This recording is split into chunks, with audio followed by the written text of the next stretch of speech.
Hello, everyone. It's Ted Bauman here, editor of the Bauman Daily, of Bauman Letter, and of Profit Switch. Today, I'm going to talk about mistakes I've made and lessons that I've learned in investing. But before that, let's just verify that this is what I was talking about last week. That's biltong. That's not biltong I made myself, but as a couple of people have pointed out, there is no comparison between South African biltong, which is dried meat, and American beef jerky. South African biltong wins hands down. I do make my own. It is absolutely delicious. If you're really interested, I'll be glad to post a recipe in the comments. Today I want to talk about something that I was reminded of with a quote from Charlie Munger, who has basically been Warren Buffett's right-hand man at Berkshire Hathaway for a long time. He says, "It's waiting that helps you as an investor, and a lot of people just can't stand to wait." Another famous quote is basically that I think Warren Buffett says that the stock market is a way of transferring money from the impatient to the patient. Now, the reason I'm thinking about that is because lately I've, being in the newsletter business, you buy stocks on a regular basis as part of a newsletter publication. And sometimes when you make a recommendation, it doesn't work out right away. People panic. You get stocks, for example, some of the recommendations I've made earlier this year have not performed very well in the short term because we've had a big rotation in the stock market. If you're investing in technology, future-oriented stuff, startups, things like that, it's been a very bad quarter. Now, that doesn't mean that it's the end of the world for those stocks, but a lot of people feel that way. So today, what I thought I would do is actually look at some stocks that I have sold out of too early, and use that as a way of explaining why I think it's so important, particularly if you are a subscriber to my services, to be patient. You've got to wait for the story to play out. When things like lawsuits and all boardroom ructions get in the way, those will come and go. At the end of the day, if it's a good company with a good product and it's competitive in its industry, it'll do well and you should hang on to it. So here's an example. This is a company called Jumia Technologies. A lot of you probably have heard about it before. It's a company that is trying to be the Amazon of Africa. It's essentially an online marketplace, although it has moved big time into financial services as well. Anyway, if you look in the bottom left-hand corner, you can see that I bought that stock for the Bauman Letter, actually, back in May 2019. Now, the stock, almost as soon as I bought the damn thing, it was hit by a massive short attack by Andrew Left at Citron Research, who's recently sworn off short attacks, strangely enough. Anyway, that really caused terrible, terrible problems for that stock, and it declined. And, it got to the point in November where I said to myself, look, to be honest, I don't think this stock is going to recover. The basic, it's such a long-term prospect that I just don't see the point in making my readers hang on to this stock any longer. Now, this was when I was, kind of getting into the stock newsletter business. And so, it was, I was still learning. So I sold in November 2019, but look what happened.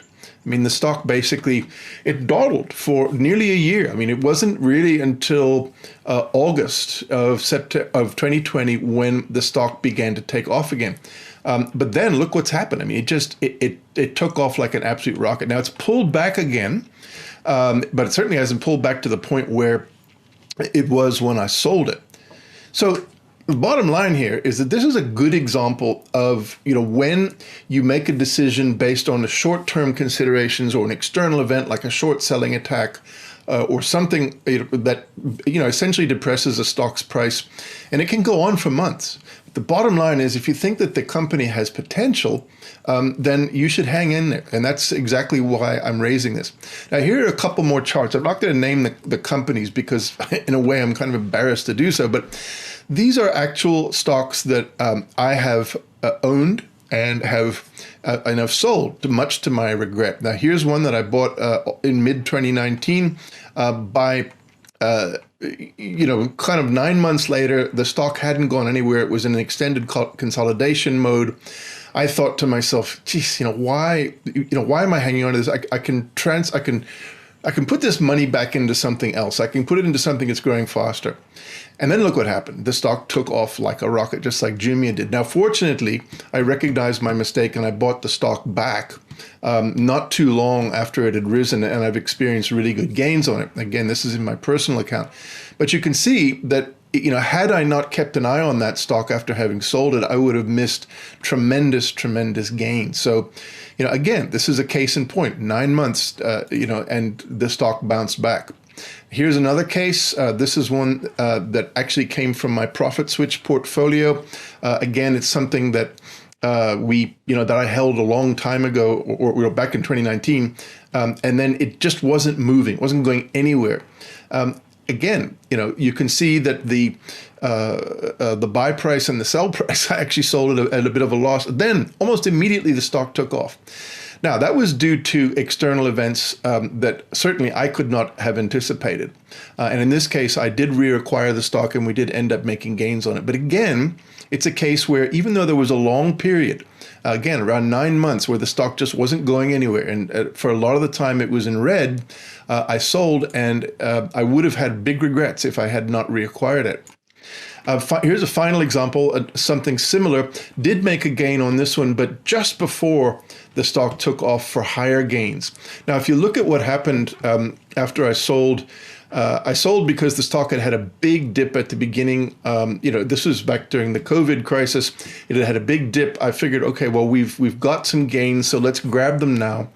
And then the stock, again, it took off unexpectedly, and ever since then, it has gone on to basically more than double in price. Now, I did not reacquire that one for a variety of reasons, but it just goes to show you that there are plenty of times when selling a stock, even after it's had a relatively poor run of performance, can be a catastrophic mistake.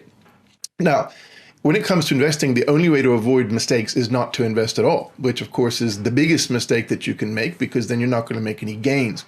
So let's look at how long it takes sometimes for stocks to make the really big gains, the multi-baggers, as we call them. A 10-bagger is when a stock rises 10 times more than its original price. Well, here's Apple, which has been a 250-bagger from around 1990 until 2020. In other words, it's risen by over 26,000%. So if you'd invested, a dollar, in Apple back in 1990, let it sit, you'd have $26,000 now. You could do the math. So that's a pretty big deal. But look at this. Here's the next chart that shows you the ups and downs of that stock over the time. Over those 30 years, you would have needed to be able to deal with a dozen sell-offs or 25% or more, including two sell-offs of 80% in the late 90s and the early 2000s in the aftermath of the dot-com bust. So, this is an example of a stock where if you had just stuck with the company and let it ride, you would have done very well. If not, if you'd sold at those bottoms, you wouldn't have. Now, what this tells me is that the main thing you have to protect your portfolio against is yourself. Because there's always this panic tendency, to look at a stock, particularly if it has a rapid decline, and think, well, that's it. I've made a mistake. I got to sell it now. I'm gonna lose money. People sometimes write into me and say, hey, I've lost money on this stock. And I always say you haven't lost money until you've sold the stock, because the stock may recover. Now, obviously, there are some arguments against that where you say, well, what about the opportunity cost? If you sit with a stock that is down for an extended period, that money could have been doing something else. I get that too. But that's why it's so important to look at your position sizings, which is something I'm going to talk about just now. But the best way to solve the problem of you being the big obstacle to your success in the stock market is not to sell stocks until the bullish thesis that made you buy the stock in the first place breaks. In other words, don't sell unless something has changed that makes you believe that this company no longer has potential. Otherwise, the key thing to do is to hang on to the stock and let it ride, and watch the rate of growth. If the rate of growth is going nowhere, that might mean that the stock is in an extended consolidation period, and it's better to hang in there and wait for what happens. Now, at some point, it may make sense to sell, but it doesn't make sense to sell on the basis of short-term price action. I'll talk about that in a moment. Now, it's true that you might have some so-called round trips if you adopt this kind of approach, because, yes, sometimes stocks do rise to dizzying heights and then fall all the way back down again. We've seen that with a number of the SPACs that emerged last year. Huge booms. I mean, for example, CCIV, which is supposed to take Lucid Motors, or is going to take Lucid Motors public, just a huge crash in the price of that stock. There have been many other examples. Now, that happens, but that's why it's so important to limit your exposure to risk and make sure that you have a risk-adjusted position. So the way to deal with the potential of big drops is not to put too much in any one company.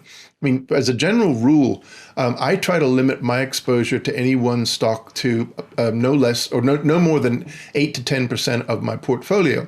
But for the riskiest stocks, the ones that have the greatest potential maybe not to work out at all, I keep that down to, sometimes 3%. I won't invest any more than that. That means that if the upside starts to demonstrate itself, in other words, if the stock starts doing what I hope it's going to do, then I can put more money into it. But if it doesn't do what I think it's going to do, then I'm not exposed to that much loss. So risk adjusting your position sizing in your portfolio is critical. That also helps you to get away from the emotional terror that you feel when a stock starts pulling back. Time and again, I see people who invest in stocks, particularly the ones that I recommend that I call home run picks. They put too much of them. And part of that, to be honest, is because, if I'm pitching a stock and I'm saying I like the stock, I like its potential, people, they get convinced. My job is to convince people of investment opportunities. And sometimes people get too enthusiastic about that, and maybe I don't warn them enough, not to invest too much. But whatever you do, if it's a speculative stock, if it's a startup, if it's a company that's recently gone public, either through IPO or through SPAC, you've got to limit your exposure. Anyway, so here are some recommendations for me in terms of how to deal with this. First of all, don't let short-term price action dictate your long-term view of a company. Now, in the stock market, realistically, short-term is something like 6 to 9 months. People often think of the short-term as being weeks or maybe a month or so, but that's not the short-term. That's basically almost instantaneous in terms of the stock market. The day-to-day price movement of the stock market and of individual stocks is incredibly choppy. And, with some exceptions that most stocks go up and down, the critical thing is what's the overall trend. And until a stock has actually demonstrated its trend line, which requires time, you really can't say that a stock is a winner or a loser.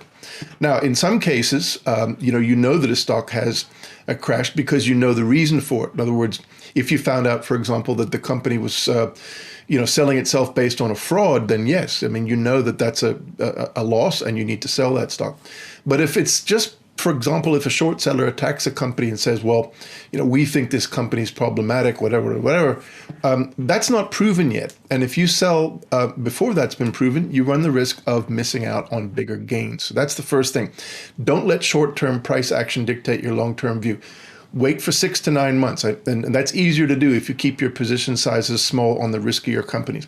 The second thing is remember that the number of stocks that do extremely well in the stock market is really small.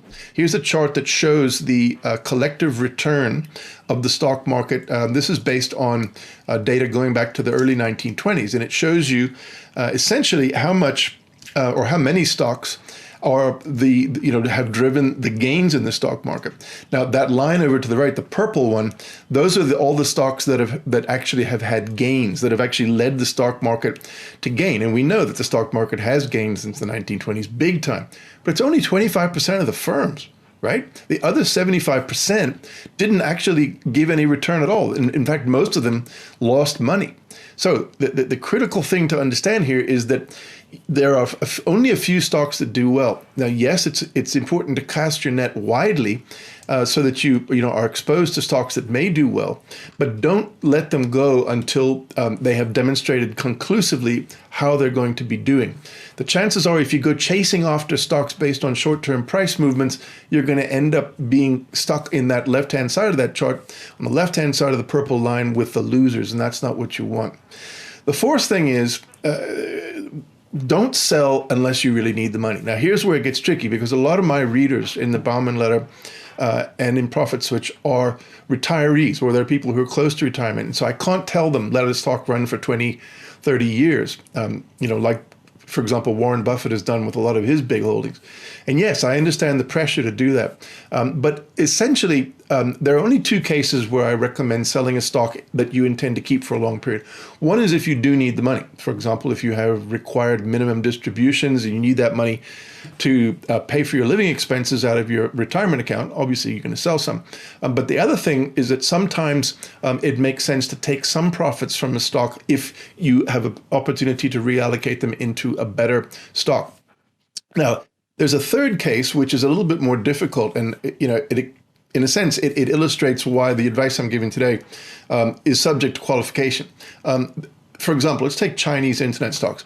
They've done extremely well, or until recently, they had done extremely well. Companies like Alibaba and Tencent and so on had all, had big stock gains over the last 2 to 3 years.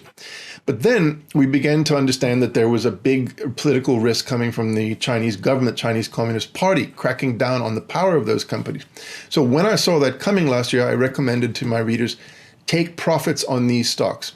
It's not that I didn't think they had a long-term potential, but there was an external event that we could see that threatened their long-term viability. So I suggested we'll take 20% or take 50% because I thought that those stocks were highly likely to lose value given what was going on politically in China. And that's exactly what happened.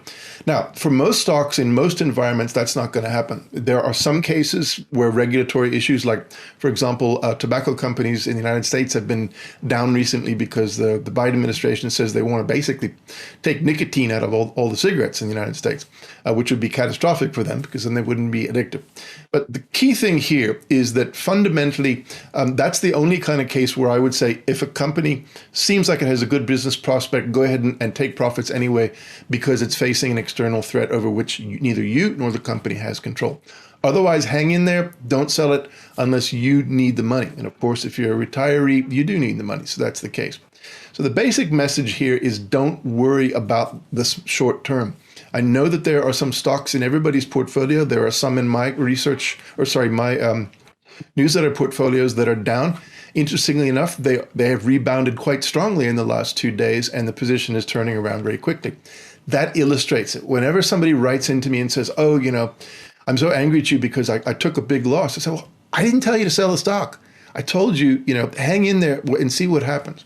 Now, sometimes we're going to have losers. I mean, like I said, only 25% of stocks win, or deliver the returns. But that's not an outcome that is determined by what happens in the first 6 weeks or so that you're holding a stock. It's something that is determined over a longer period of time. So let's go back to the initial thesis. Let's be patient. That's how to make money in stocks. That's what all the really good stock investors do, the Mungers and the Buffetts of the world. Unless you're a momentum trader and a swing trader or a day trader, and I don't think there are that many of you out there, at least not successful, because it's very hard to make money that way. Anyway, this is Ted Bauman signing off. I will talk to you again next week.